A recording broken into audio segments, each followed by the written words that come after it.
Un scandale éclabousse les hautes sphères de l'État français. Cette fois, c'est le ministère de l'Intérieur qui se retrouve dans la tourmente. Une enquête du parquet national financier met en lumière des soupçons de corruption, de trafic d'influence et de prise illégale d'intérêts. On parle là de contrats douteux et de réseaux bien placés. Des faits qui ternissent l'image d'une institution clé et soulèvent bien des questions sur l'ampleur de ces pratiques. L'enquête en tout cas suit son cours, mais déjà des têtes sont tombées. Sabrina Keshroud. Au sommet de l'État français, ça sent la corruption. Un fléau touchant le ministère de l'Intérieur en particulier, qui se trouve au cœur d'un scandale financier.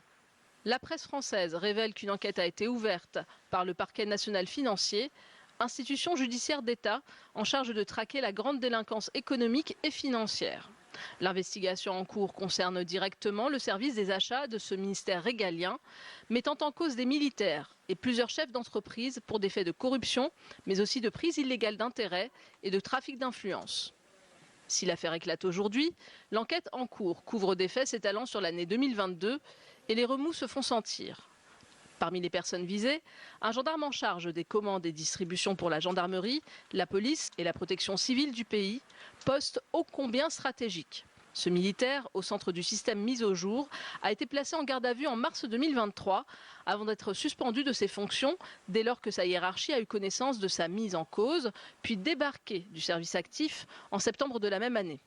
Au cœur de ce mélange des genres, cet homme, mais aussi un contrat de sous-traitance aux critères d'attribution douteux, ou encore un certain Gérard B, déjà condamné pour trafic d'influence, ayant apparemment joué de ses réseaux au plus haut des instances de la gendarmerie française pour s'enrichir, lui et son réseau personnel.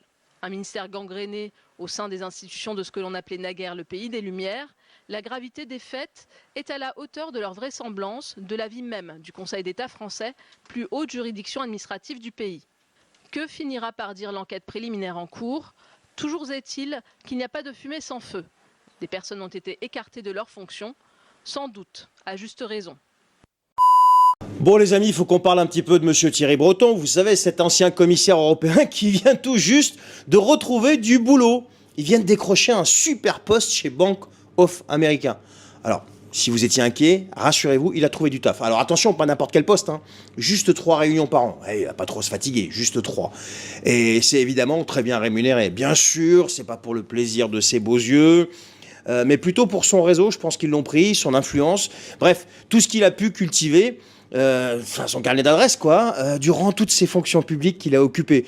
Et qui a accessoirement pas fait que du bien. Bon, bref, ça c'est, voilà, jugement personnel. Mais là où ça devient intéressant, c'est que la Commission européenne a donné son feu vert. Ben ouais, pourtant il y a une règle quand même qui est très claire et qui exige une période d'attente de 2 ans avant d'accepter ce genre de job, justement pour éviter les conflits d'intérêts, ou disons-le franchement, éviter le fameux lobbying déguisé. Mais visiblement, ces règles, c'est comme d'habitude, hein, ça s'applique pas à tout le monde, quoi. Ça s'applique à certaines catégories de personnes, mais pas celle de monsieur Breton, voilà.